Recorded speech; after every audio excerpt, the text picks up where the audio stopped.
Welcome into K-State Online. I am Mason Voth. That is Drew Galloway. Wednesday, August 6th, 2:16 p.m. when we're recording this. In the middle of random day games on. Those prudes in Boston don't, I guess, play getaway day games. So the Royals don't play again until tonight. So I've got a no-hit bid going for the Guardians on. Do I really care? No, but it's one of those things that still drives me to a TV when it's going on. What we do care about, Drew, is talking about the Cats. And first, we have to mention that we are now 17 days away from the Aer Lingus College Football Classic, exactly 2 weeks out from when we are hitting the skies, flying over water, which you've already talked about. Irrationally, I have worse feelings flying over water than land, which, you're probably not surviving either way if the plane goes down, but you probably have a better chance over water, I guess. Although we'll probably be flying over like Titanic type of water, so you won't last long in that. So just hope the plane doesn't go down if you're headed over to Ireland. If it does, see you in the next life. 2 weeks from today, I'll probably be in the Kansas City airport trying to find something to do. Yeah, you'll probably be waiting on us. Drew just ahead of schedule over there. I mean, I land at like 1:30, so I will definitely be there before you guys get there, unless you guys are showing up 5 hours before, which you're more than welcome to. If I will not be. I would not be able to talk myself into that. And I mean, I do like airports, but I don't like them that much, especially when I have a bunch of crap that I have to carry with me. But you can go to cats2ireland.com to get all your last minute Ireland arrangements made, so you can be there on August 23rd for the 2025 Aer Lingus College Football Classic. And more than anything now, that website's probably more of a helper if you're already going to be over there. You throw your hands in your air and you just say, what am I going to do? A little fun topic off of it, Drew. We've been discussing who we think is going to call the game. Scott Wildcat made a great point that Joe Tessitore is already going to be over there, so that's great. My day's ruined thinking that Joe Tess is going to have to call a K-State game. Good thing I'll be there and I don't have to watch on TV. I apologize for all of you sitting on your couch that have to watch it, and your ears will be bleeding, and you'll just, you'll want to not do great things after you have to listen to that for 3 hours. So Jesse not a Joe Palmer, Tess guy. Jesse Palmer, though. Yeah, I am a big Jesse Palmer guy, whether it's his college football stuff, his work on The Bachelor, or his work on the Holiday Baking Championship that my wife watches a bunch of. Oh, by the way, that no-hit bid is over. The Mets just donged one.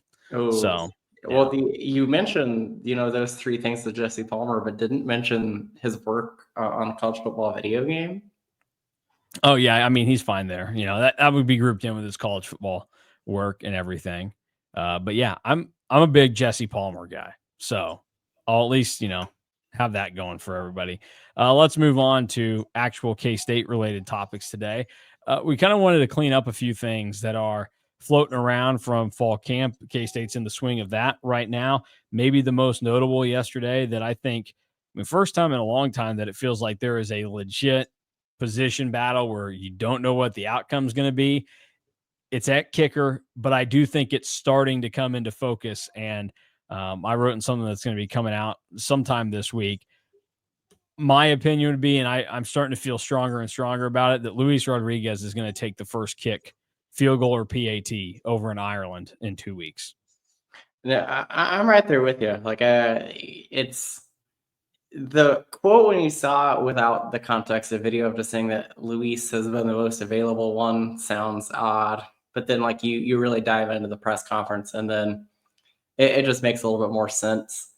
Also, we kind of pointed this out before that if it was going to be Cub Patton instead of Leighton Simmering, it probably would have been easy to just give the job to Leighton Simmering after Cub Patton got hurt. But the fact that they added Luis Rodriguez kind of made it seem like they wanted him to take the job. So again, he's been the most available one, but it also kind of sounds like he's been the best one when he's been able to kick. I would still venture to say, I'm not sure if we see a field goal attempted in Ireland. I wouldn't be shocked. The circumstances would have to be right. I think you'd have to have right before the end of the first half or something. Yeah. Okay, we're not scoring from 35 yards out. Like, why not kick it, or a chip shot or something, take the point, something along those lines. A game that I think is good to get like some practice of a real life kick is the North Dakota game. Like if there's a drive that like stalls out like third quarter or so, it's up 20. If you really want to test yourselves, just say you're only going to kick field goals in the North Dakota game, and really, test the defense early. Make them work for it. But like I'd still be the circumstances, like you said, would have to be like perfect for a field goal to be attempted in Ireland, I think. But I think that you're going to see Luis Rodriguez take the first extra point, and I think you're probably going to see him take all of the extra points. I still don't know if he's going to do kickoff. Well, I mean, because here's a question: do you think that they take both kickers to Ireland, or I guess we don't even we've discussed if we don't know if they can take the whole team for something like this or not. I would imagine the whole team can go, at least for K-State, because it's a home game. Iowa State, I would imagine they get like a special exemption for taking their entire roster. But they're going to take both. I think that if Rodriguez goes in, bangs in an extra point, you're probably going to see him take the rest of the kicks the rest of the day. Yeah. But like I said, kickoffs, I think, is still going to be Simon McClannon. So you're probably only going to see him, hopefully, just kicking extra points all day in Ireland. Yeah, I hope his foot touches the ball 6 times on the field in Ireland. That'd be a good sign for K-State. And only extra points. That's what I'm saying. I think I am with you. I think we've already talked about it some, but I think this might be the lowest field goal attempt season of the Kleiman era. They don't seem to think that they have the options to do much else. And you would even look at like 2021, where there was a little bit of a battle there. Tate Winkle won the job out of the jump, kicked the first few weeks, and then he ended up leaving the team. Chris Tennant took over, and that's a different situation, though, because even though Tennant was unproven and obviously there was some shakiness there, they thought that they had a pretty elite kicking talent in Chris Tennant. So, like, you're okay handing it off there. Right now, I think they're a little worried about the situation. So I think you're going to see a lot of, at least for the first half of the season, if it's 4th and 5 or shorter and K-State's inside of like the 40-yard line, they're probably going for it. And even, you can maybe even extend out a little more than that, depending on how much they feel like they're ready to trust this defense. I'll raise you one and say that if they're inside the 40-yard line and it's 4th and 10 or shorter, K-State will go for it. Oof, boy. I mean, some people will like the aggressiveness when it works, but that's also just going to be one of those where you're definitely asking to have a few games where you go, man, if we could have just kicked a couple field goals, things might go differently. Yeah, but like if you're at the 40-yard line, even with Chris Tennant and it's 4th and 10, I would rather go for it. Or like even. Yeah. I mean, that's a long one. That's 57 yards. That's a 57-yarder. And I am of the opinion that if you are on the opposing side of the field and it's like the 45 and shorter, you shouldn't punt. So I would rather go for it on 4th and 10 from the 40 than kick a field goal or punt. Yeah. A couple of other things that obviously this was spurred by Nate Katzer talked yesterday about special teams to the media. He also was asked about Dylan Edwards and what his availability in the return game is going to be. I think he's clearly K-State's best known talent at that right now. There could be a few guys that pop up and do something different. At what frequency do you expect to see Dylan Edwards returning a kick or a punt this season for K-State? I think that Chiefs fans will enjoy the analogy that I'm going to kind of draw here. It will be kind of like when Tyreek Hill was used as a returner. Like if you really think that you can either A, pop one, or B, like the offense just needs a jolt, I think that's when you'll see him. Because from how explosive Davon Rice has been throughout fall camp, from what everybody really has said, that would be who I would make the primary returner, because he's probably your I think he's for sure a lock to be back there on almost every kick. And it's just a matter of, if you put a second guy back there, the situations you're talking about. Like here's a scenario. Coin toss, K-State loses, Iowa State defers in Ireland. Are you sending Dylan Edwards back there for the very first kick of the season? Because I would try to start it off with a bang. Yeah, I think that I would. I would have Edwards and Rice back there and just see what happens. But like there are times where I think they're going to need to be able to pick and choose when you're going to have Edwards back there, when you're going to have Rice back there. For kickoffs, even when you're going to have Bryce Nornberg back there because he's already done it in a game. So I think that you're going to see a little bit of mix and match and picking spots on when Dylan Edwards is used because he is too important to have like even getting dinged up and it not be like a super serious injury, but something that just kind of lingers to have happen on a kick or punt return. Yeah. No, I get the logic on restricting it, but also, you don't want to waste a talent like that. And you would hope that occasionally you can get something that happens like Arizona, and you need the jolts every once in a while. But Cats were talked about yesterday, they did some different things throughout the year. And Davon Rice had a decent return against Colorado that kind of helped them at one point. So they're capable of it. And Bryce Nornberg, I'd be interested in a bigger sample size to see what that looks like too. So there are options there, and obviously it's not like K-State special teams has been great returning the football No. recently. So not putting Dylan Edwards back there is not going to change your production in a bad way. It's just those moments where you think maybe you could have something bigger happen. You're maybe being held out a little bit more from that. You're hoping that the return game doesn't even have to get to like the peak of when K-State was at its powers, but you're hoping that it's like just average. Yeah. Can you at least take two back for a touchdown this year and maybe once every 4 games, like have one pop you to like the 40 or 45-yard line? Because like That's a low bar, I think. like what DY wrote about like keys to the season, like one of those that he wrote about on KSO was about just like winning in the margins. How do you win in the margins? You are better on special teams than they were last year. Because last year special teams was a disaster, and it wasn't just the inability to get long snaps back there. There were times where K-State would have a bad punt. There were times where they'd have bad kick coverage. There were times where they would call a fair catch and it'd be too deep and their offense is starting in their own territory. There was times where they would try and get a kick return and only go to the 15-yard line.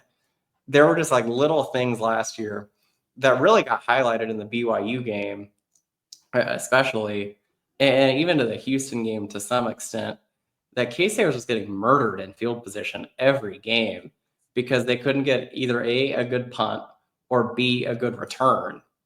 And like you have to be able to do something and just take that from, I think the special teams is still like ended in like the 90s and SP plus last year.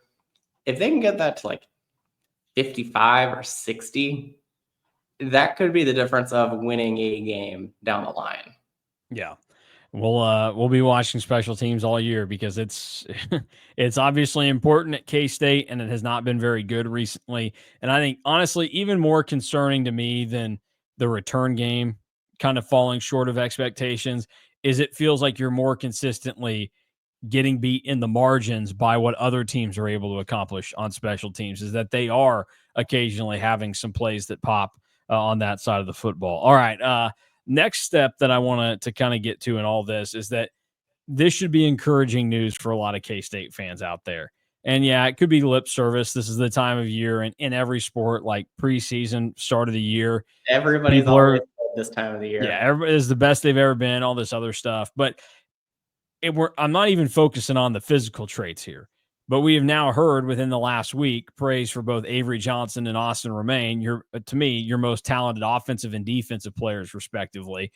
Both have been given credit now, who are stepping up from being true sophomores to being true juniors, where, yeah, they've gotten better with the physical side of the game, but they've also elevated themselves as leaders and more so making their voice heard and just identifying things better. And that should be a really encouraging thing to K-State fans. And that's where, if you're looking like, how much of a difference can there be between, first year as a starting quarterback to year number 2 as a starting quarterback? Well, that's a pretty good spot to look at to see where things could change and get better. And I think it is such an important thing. and Avery Johnson getting it on the offensive side. Now, Austin Romaine getting on the defensive side, because with the conversation yesterday, Steve Stannard talked to the media as well. What it seemed like you get out of that is now it goes from, yeah, you're putting this really talented dude on the field, but his knowledge and identification of what he's seeing and how to communicate it to the rest of the team is also evolving and getting even stronger. And if you, I mean, you can blend it with the physical side, the mental side, you're going to get an even better Austin Romaine this season. He is not overrated, Mr. Andre Napier. Yeah, I'm not uber surprised by either of those guys taking a huge jump mentally. A lot of that is just you're getting a lot more game reps. There's nothing kind of like what a game rep at game speed is, because you can practice all you want, but like you got to show it in a game, and having those two play a lot of football over the last 2 years, especially Austin Romaine.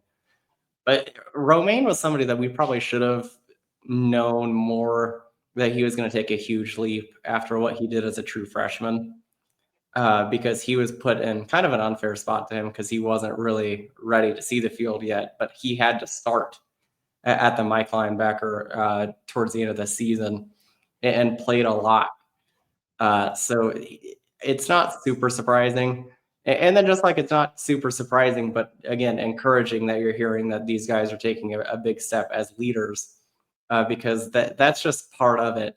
Is you know Romaine and Avery, to a certain extent, were still young players that hadn't really done a lot in games going into last year. It's hard for those guys to want to be that voice because you're just so inexperienced, and you're on a team that had a lot of experience at certain positions last year. So I think that because of that, like Austin Romaine had Austin Moore in his room. Austin Moore had played 6 years up until that point. This year, like Austin Romaine is kind of like that old guy with Desmond Purnell at linebacker, and Avery is the voice and the big leader at quarterback. And like I think that both of those guys probably led well in their own rooms, but to hear that they are taking over as a team leader, I think is the most important factor, because you want your two best players to also be the guys that can rally everybody on their side of the ball around. Yeah, and I think that's what you're getting here. I think it's overlooked sometimes what can happen with that experience and the bump that can come from it. And I mean, it's getting to the point where it's driving me insane how I think Avery Johnson's underrated at this point, based off of people nationally, regionally, even some locally. It's like, you put him on this pedestal last year, and now you're wanting to jump off at the first sign of trouble. And then you look harder at it and you're like, oh, well, it really wasn't trouble. It was just he wasn't the best player in college football last year, like some people had set the expectations as. I mean, you know, people from reputable outlets having him as like a Heisman candidate last year. Like, I thought Avery Johnson was going to be good last season. And yeah, there were elements last year where I went, oof, would have liked that to be a little bit better, not as encouraging as what I wanted to see. But I didn't think he was going to be a Heisman Trophy finalist last season. Like, you got to give these guys some time to grow. And look, there's the occasional quarterback that doesn't get better from year one to year two, Rocco Becht. But most of them, with the talent that Avery Johnson has, the mental thing is going to come last. That's why in all these things, guys get better with with their age. It's not because they didn't have the physical traits beforehand. Well, that's important, and you can add to it and you can make it a little bit better. That's fine.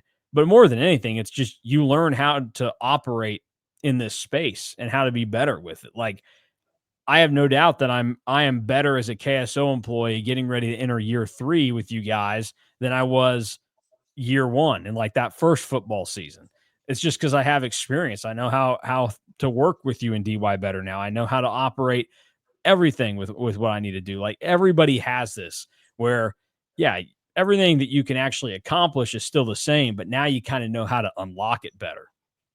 There's one fan base in particular that has been very loud about how they don't think that Avery is very good, and I'm very excited for August 23rd because I think that by 2:30 they could really be quiet. They'll be ruining the day. All right, let's finish out with a little beat the media guide. Short show, quick show for everybody today, at least for the meat and potatoes of it. It very well could turn into something longer, as you know. With this, pick which side of the ball you want to talk about first here today, Drew. We'll start with offense. I need to redeem my performance over the last few days. Yeah. All right. Offense. Sorry that I didn't know Ernie Pierce yesterday, guys. Yeah, that's on you. Okay. Let's see. Oh, this is gonna be a good one. It might be a little bit of a tough one, but it'll be a good one. So, Drew, we're gonna start here. 1, 2, 3, 4, 5. Let me get the music ready. I neglect that too many times. Can't have it. I promise. It's gonna hopefully start at a good volume level. Nice. Good. Yeah. Okay. Oh, I lost you again. Can you hear me now? Yeah. That's a KSO classic right there. Probably some Alltel commercials that we'll pick up at points. That was Alltel, right? That was the can you hear me now guy? I think so. Anyways, first question up today on Beat the Media Guide. Name me the top 5 in touchdown receptions by a running back in K-State history. Running back or fullback, I guess. They make note that they're grouped in here together. But top 5 in touchdown catches by a running back or fullback. So the first one, we're going to go Deuce. That's a great guess. 9 for Deuce Vaughn, which is also kind of funny because by 2022, he really wasn't as heavily involved in the passing game anymore, like relative to what it was early on. I mean, those first 2 years, they were using him left and right to catch the ball. But you look at that last year, it was his lowest yardage output. He did catch 3 touchdowns that season. I guess I'm trying to think which games those would have been in. 42 catches, but the year before that was insane, and then he had big receptions in 2020. Do I guys know where that is on this list? That is number 1. Okay, so if 9 is number 1, is DJ Giddens on here as well? DJ Giddens is not on here. Ooh. Yeah, I'll mark down a next there for you. Good to know where like the floor is, because I just didn't know if 4 was going to be on here or not, because 9 is the leader. Yeah. So there you go. I mean, that gives you a decent idea here of where to go. I'm going to tell you right now, one of the names on here, you've got absolutely no chance of getting. The other 2 or the other 3 that are still available, I know that you've heard their names before. One I would say you should definitely know. Another you should probably know, but you may not think of. And then the other has come up in passing during this summer. Is the one that came up in passing this summer, is that Mac Heron? That is Mac Heron. Great guess. He had 5. He is tied for second. Okay, so that was straight up just because I looked up his stats when everybody was talking about like running back Mount Rushmore. Yeah. And he was good at catching the ball as a running back. That was like his one claim to fame, because like I'm looking at this now, he had more receiving yards actually than rushing yards. Yeah. That's kind of crazy. All right, you got 2 guesses left here. So you said one that I should know and one that I like have probably heard of but don't know. So these are 2 guys that you absolutely know who they are. It's just you may not think of one of them in this category. The other, yeah, you should get the other one. It might take a little bit of thinking, but you should get him. Okay. Only one guy left played for Bill Snyder. Oh, okay. One that I like thought of, but not like in this way, would be like a Daniel Thomas type, but like I don't know if he had one. But like that just feels more along the lines of like what you're saying. Well, I'm not going to give you any help here on when you're throwing guesses like that around. But I don't think that that's correct. But we'll still go with it. I don't know. You shouldn't have. It is not Daniel Thomas. Did he ever catch one in his career? No, he did not. Yeah, I was gonna say I don't remember him being involved in the passing game too much. When you say that, I wouldn't think of him in like this way. Like that's kind of like along the lines of what I'm thinking. Yeah. Okay, so now we're down to one guess left. One of these guys had a very personal relationship with a future employee of K-State Athletics that was the head coach of a program at K-State. That actually doesn't help me at all. You would not associate this person with K-State. There's another Power 5 institution that you would associate this person with. That still is not helpful at all. The other Power 5 institution has something named after him that's very upfront. Another one that I've heard of in passing of like guys that I should think of for this would be like JJ Smith. But I don't know if that's right because I think that he is like also in that like line of guys that has like 4. But we're gonna go with it. That's incorrect. The correct answer is that you are missing on this list. Again, this is the name you weren't going to get. Corky Taylor from 1951 to 1954 caught 5 of them. Sure. If I had said that this person had a brother that played football that was more famous than him. Oh, is this Glenn Gronkowski? Glenn Gronkowski is tied for second with 5. Wow. And if I had said that the coach with a personal connection that this guy had was Bruce Weber, would you know? No. That it's Gene Cady tied with 5? Wow. Okay. Well, that was tough. Well, when I stumbled upon it, I was like, this is actually kind of a fun list because you'll know Deuce, you know who Glenn Gronkowski is. We've talked about Mac Heron, and then I was like, oh, Gene Cady, we have to do that one. So only 2 points. I think that might be the best one we've done yet. I think it is. And I think it was good because then there were probably some people that were sitting there and they got Glenn and Gene. So when you said fullbacks, like the one I was like thinking Winston Dimmel, but like I didn't think that he had enough. The fact that Glenn Gronkowski, it felt like he was rarely used, but still caught 5 touchdowns. That's crazy. Well, that's because he was the better fullback, but his dad wasn't the offensive coordinator. So, is what it is. DJ not being on here, the most surprising one that is not. Well, it's because everybody was tied for second with 5 outside of Deuce that was on this list. Oh, that's crazy. So that's why, DJ kind of was right there, but not. Okay, let's see here. Do you want a top 5 or a top 10? We'll do another. Let's do a top 10. We'll do a 10er.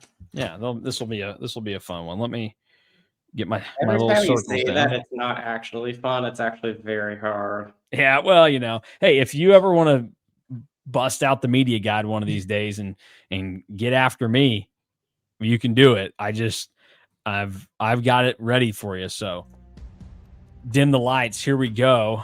All right. This question, Drew, give me the top 10 in career all-purpose yards at K-State. Okay. Well, easy ones to start. We'll go Deuce. He is number 3 all time. Darren Sproles. He is number 1 all time. I looked this up actually during the Unsung Heroes. for the climate era, Malik Knowles is on here. Malik Knowles is 5th, which stunned me. Yeah, isn't that crazy? That's why I picked this one. I was like, holy cow. Who would have thought? Yeah, low key, in like 10 years, Malik Knowles, everybody's going to look back and think he was a lot better because he's so high in some of these categories. Yeah, and he had a good game, 2019 OU, that we'll talk about on Friday. All right. Tyler Lockett. Yep, he's number 2. He came within about 230 yards of getting to Darren Sproles' mark. That's also crazy because everybody talks about how that Darren Sproles record is like untouchable. Yeah. Okay, so you have said it's all purpose, correct? Not just scrimmage? Yep, all purpose. So is Kevin Lockett on this list? That's the first red X you get. If we were on Cash Cab, you can hear the sound now with the X coming up. So no, Kevin Lockett is not on this list. He is 17th all time. Okay, that does give me like a good mark of where people are. Wow, I just looked and saw that Darren Sproles had 6,200. It's probably scrimmage. His all-purpose is 6,812. Yeah, that is absurd. Yeah, Lockett was 6,586, and Yeah, I then was like, he's 1,500 yards clear of Deuce, who 5,029 without really ever returning kicks in his career. He did it occasionally early on, but not very often. I can't even remember a Deuce return of any kind, to be honest with you. He's back there a few times, but it was not a lot. Definitely a 2020 thing, I think. This 5 guesses left. 4 It points. gets a little difficult. Again, because it's all purpose, is Jordy on here? No, that's another X. Jordy Nelson, 16th all time. That also kind of felt like a good guess. Yeah. You would have thought because he had a lot of receiving yards, popped some returns. Yeah, and you'll be surprised here that the top 10 is made up of a good mix of running back and receiver. I think it's actually 5-5 the split. Okay. Might be 4-6, but Oh, okay. What is like? Okay, actually, that's probably too much of a hint. Because I was gonna ask, like, what is the baseline? Yeah, I'm not going to tell you that. Because I just thought of one, but like, I don't know if he got there on return yards or not. But I'm still gonna go for it. I'm gonna say Phillip Brooks. Phillip Brooks did get there, 7th all time. Okay, that was one where I was like, I really didn't know because a lot of his return yardage, as we have talked about, it's a little inflated.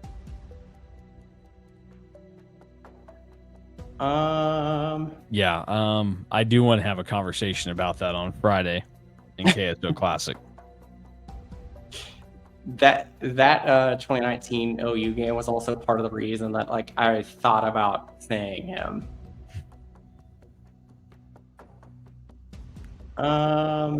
3 guesses left. 3 guesses left. 5 points on the board. We're doing better on this one. Is this one where JJ Smith is on? Nope. He is about 600 yards shy of being on this one. He is 13th all time. Another X for you. Still a good mix of players with different coaches on here. It's not all Snyder players that are left. Okay. Not all Snyder players that are left. But like I did just think of a Snyder player that I'm gonna like kick myself if I don't throw out a guess. Well, let it fly. Because I know that he's very high on the scrimmage yards. John Hubert. John Hubert, 9th all time. Okay. It helps when you're the starting running back for 3 seasons to be on It this does. list. Another absurd one, because like I don't remember him ever returning a kick. Yeah, I don't think he did. Okay. One guess left. One guess left.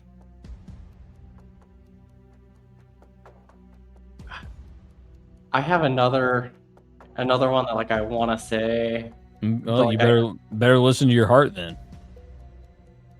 But I don't know where he ends up because of like return yardage and other stuff. What about Daniel Thomas?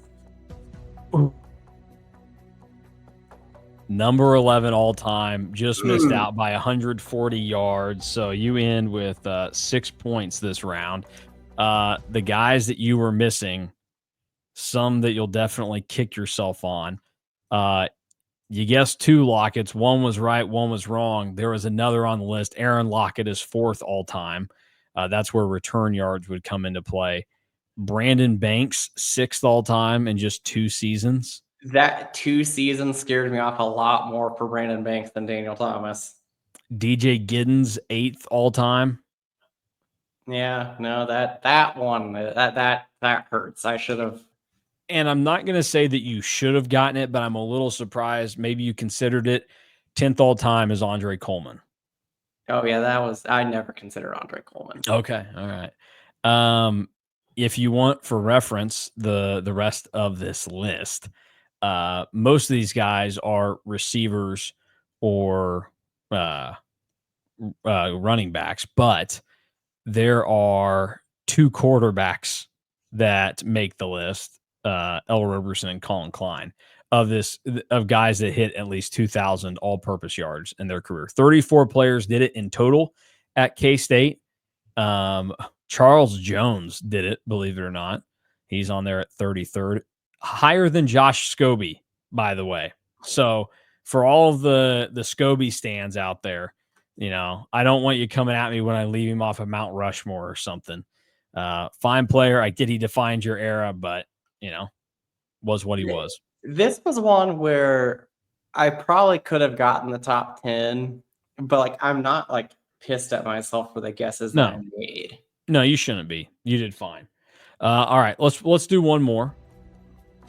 I'll find a good one here for you. We've liked doing scoring records, Well, we are the podcast that likes scoring, so we do like points here. Makes sense. True. Let me find a good category for you here. I assume you don't want any more special teams related ones. I mean, I do appreciate a good special teams throw out every once in a while. Well, let's see what we have that I can maybe toss your way. Well, we already did the longest passes. Do you want to do longest runs in K-State history? Oh boy. Yeah, why not? I don't want to do that to you. Well, actually, maybe I do. There's some interesting names on here, which we've already talked about. One of these came up for some reason. I can't remember why though, because I don't think we've done this list. But I'm trying to think in what context it came up. Maybe it was, I don't know. Either way, let's talk about the 15 longest runs in K-State history. Here's what I'm going to do for you. You get 15 guesses, but you can kind of shotgun them. I'm not going to penalize you for, all the wrong ones, essentially. We don't want to be here all day. Are there any duplicates? There are some duplicates on here. Let's see. At least one guy doubles up.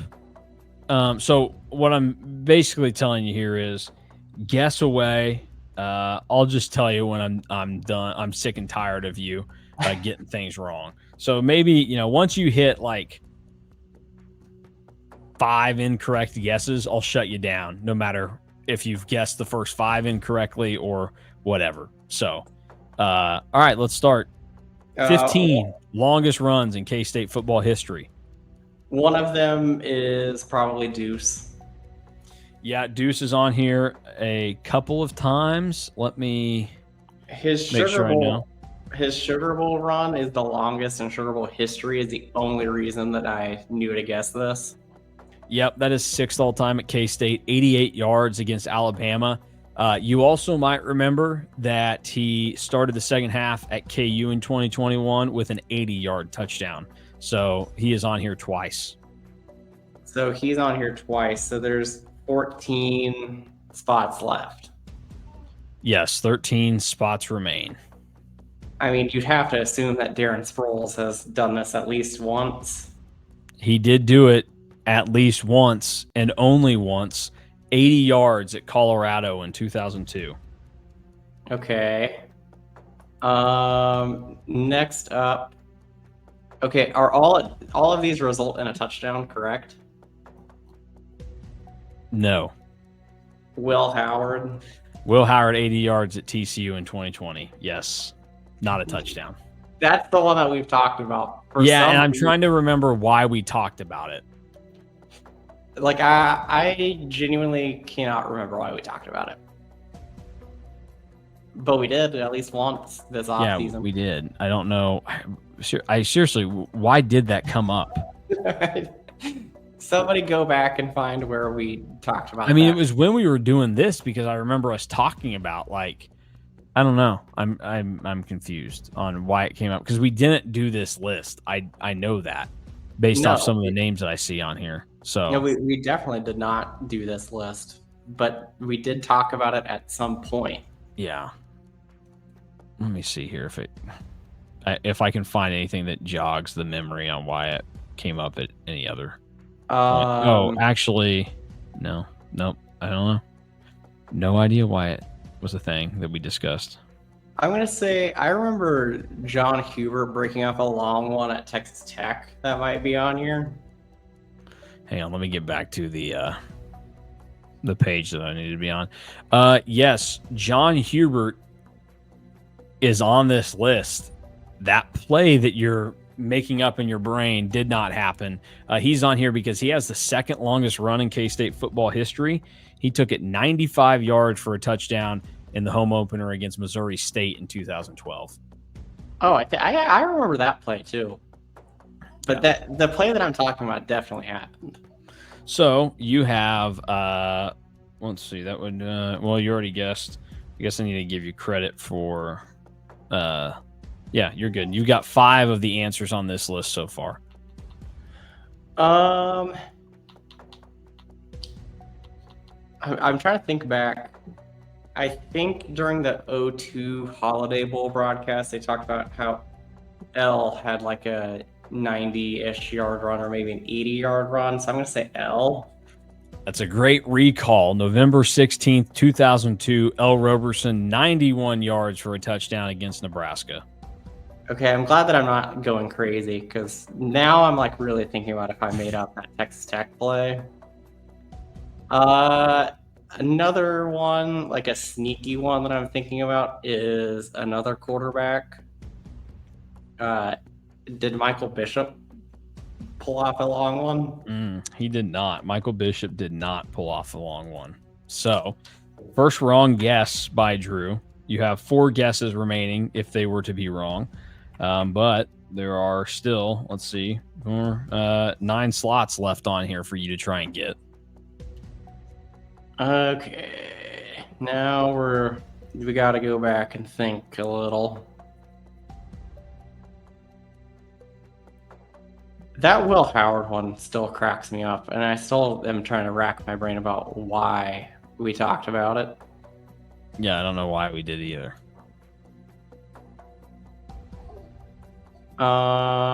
Maybe we did longest runs by a quarterback. We might have done longest runs by a quarterback. That could have been what it was. Yeah, here, let me see. I've got longest I'm looking here. I think that had to have been what it was, is that we did something like longest runs by a quarterback, or I don't know. I'm gonna say. Alex Barnes probably had one on here.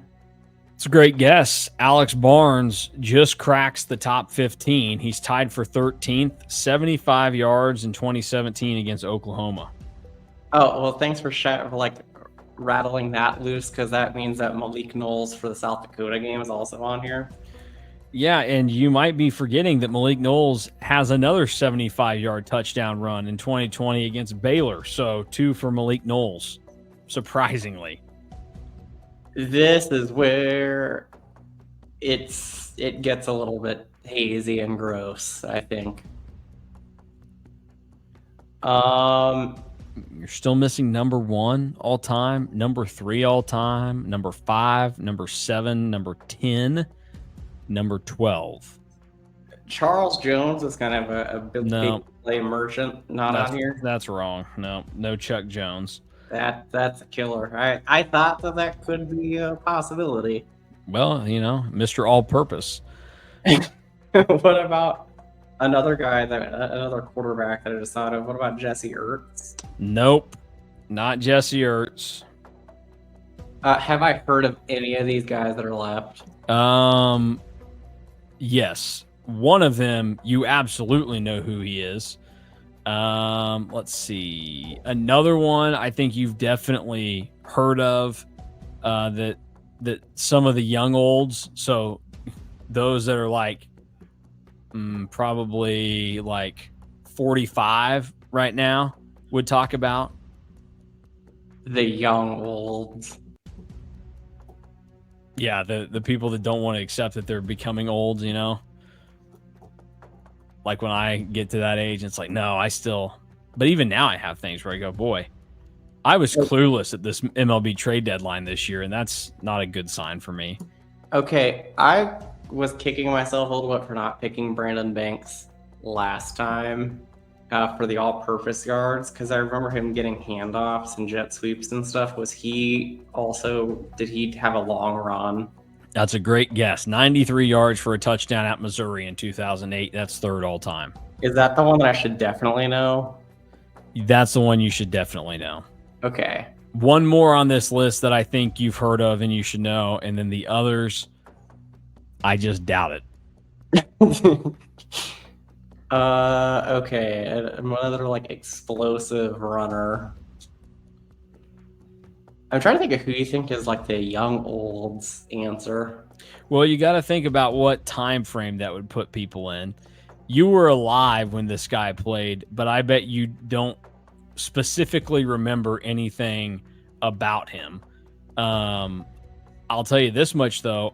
I know about this game because it was always the first one of every season on a certain NCAA video game that I played a lot of growing up. So I know that this game happened. I don't have any idea on it other than the virtual play that I made. So as one kind of like the young old type answer, was it a running back? It was a running back. Is it Leon Patton? Nope, that's wrong. You got one wrong guess left available that you're working with here. And then another one that I thought of from just general talk when we did the running back Mount Rushmore was Mike Lawrence.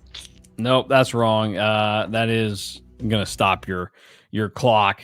Your game is over there. So let's see. That ends up being 5, 9, 11 correct on this list. Number 1 all time back in 1948. Gerald Hackney, 96 yards against KU. Sure. Number 5 all time, Tony Jordan, 89 yards for a touchdown in 1986 at Iowa State. Number 7 all time, Mac Green, 85 yards in 1977 at Oklahoma State. the one number 12 all time LJ Brown at Air Force in 1979, 79 yards for a score. And the one that I thought you might have a chance of knowing, you've definitely heard the name, 2005 home opener against Florida International, Thomas Clayton, 80 yards. Ooh, yeah, I remember Thomas Clayton, but never would have got that. That's where like the ones that we've done, like longest run, longest throw, longest rush by a quarterback, so tough because like all it takes is one play and somebody's on here. I really would seriously. Why did we talk about the Will Howard one at one point? What else is there on here? We had to have done longest run by a quarterback. Yeah, except I'm not seeing that on here. So like I don't know. I don't know why it would have come up, Drew. I'm if baffled. Somebody wants something, go back and listen to the last like 3 weeks of shows. Figure out why we talked about the Will Howard run. Yeah, because I don't know. This is where like Scott Wildcat talks about like how he jokes that he needs an intern. This is a perfect intern job. Yeah, just write down everything we ever say. Golly, it's gonna kill me because I know that it came up for some reason that we noted that hey, this has happened X amount of times. The only one that wasn't a touchdown was Will Howard. But anyways, we're not gonna figure it out here. Might as well just close up shop. That'll do it for today. We'll be back again tomorrow with something that we actually recorded yesterday, and then I deleted it off of my computer. And then I sat around going, I'm such an idiot, but then remembered it was saved online. So you're going to hear us talk basketball tomorrow. And then we are back on Friday talking about K-State, Oklahoma 2019 for another edition of KSO Classic. I'm Mason Voth. That's Drew Galloway. Thanks for watching and listening. We are out of here.